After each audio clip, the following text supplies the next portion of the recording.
आपने ऊर्जा जैसे महत्वपूर्ण विषय पर मुझे बात रखने का समय दिया, उसके लिए मैं आपका आभार व्यक्त करता हूं।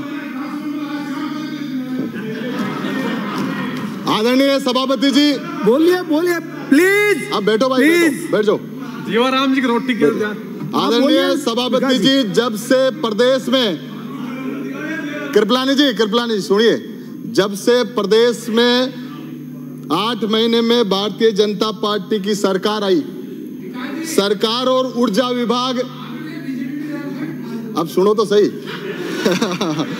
सरकार और ऊर्जा विभाग, अजी सुनो, रिश्ता बता रहा हूं मैं, पुराना रिश्ता बता रहा हूं कि सरकार और ऊर्जा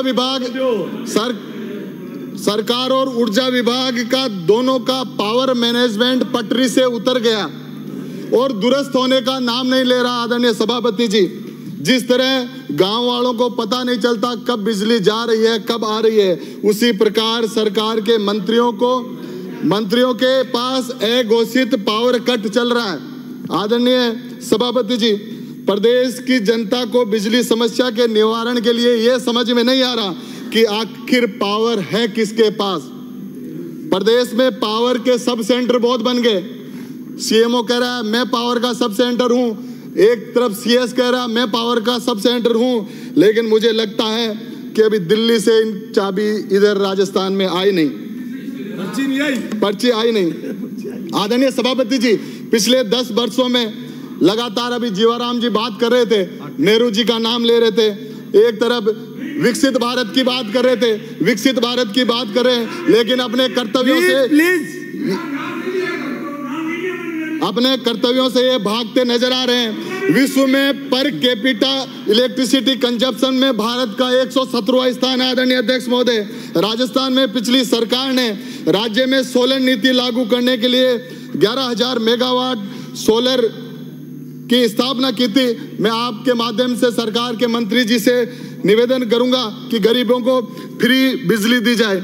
आदरणीय सभापति जी, मैं मंत्री जी को कहना चाहता हूं कि टेबल पर रखा पेन उठाते क्यों नहीं, प्रदेश को बिजली नहीं दे पा रहे, ये बताते क्यों नहीं। और जब हम पूछते हैं, हमारे किसान भाई पूछते हैं कि किसान बिजली मांगते हैं, तो ये कहते हैं कि मोदी जी तीसरी बार देश के प्रधानमंत्री बन गए। हमारे पढ़ने वाले जो नौजवान बच्चे बिजली मांगते हैं, तो ये कहते हैं कि भारत विकसित हो रहा है, भारत विश्व गुरु बनने जा रहा है। हमारे उद्योग के लिए व्यापारी बिजली मांगते हैं, तो ये कहते हैं कि देश में डबल इंजन की सरकार है, लगातार जनता को गुमराह करने का काम आप लोग कर रहे हैं। बिजली के लिए इस प्रदेश पूरा त्राहिमाम कर रहा है। आदरणीय सभापति जी, पिछले 6 महीने से अघोषित बिजली कटौती से किसान और उद्योगों के दोनों में उत्पादकता की कमी आई है और डिस्कॉम के जो हाल है वो देखे नहीं जाते। आदरणीय सभापति जी, मेरा किशनगढ़ विधानसभा क्षेत्र जो मार्बल एरिया में पावर बढ़ाकर, मैं मंत्री जी से निवेदन करना चाहता हूं कि जल्द से जल्द नए जीएसएस स्वीकृत करें। ग्रामीण क्षेत्रों में ट्रांसफार्मर लोड नहीं उठा पा रहे हैं, इसलिए अत्यधिक भार के कारण वो ब्लास्ट हो जाते हैं, रात भर बिजली नहीं आती, लोग परेशान होते हैं। हमारे किशनगढ़ विधानसभा में घरों के ऊपर 11,000 की लाइन जा रही है, लोग उससे भी बुरी तरह दुखी हैं। आदरणीय सभापति जी, व्यापारियों को क्या मिला?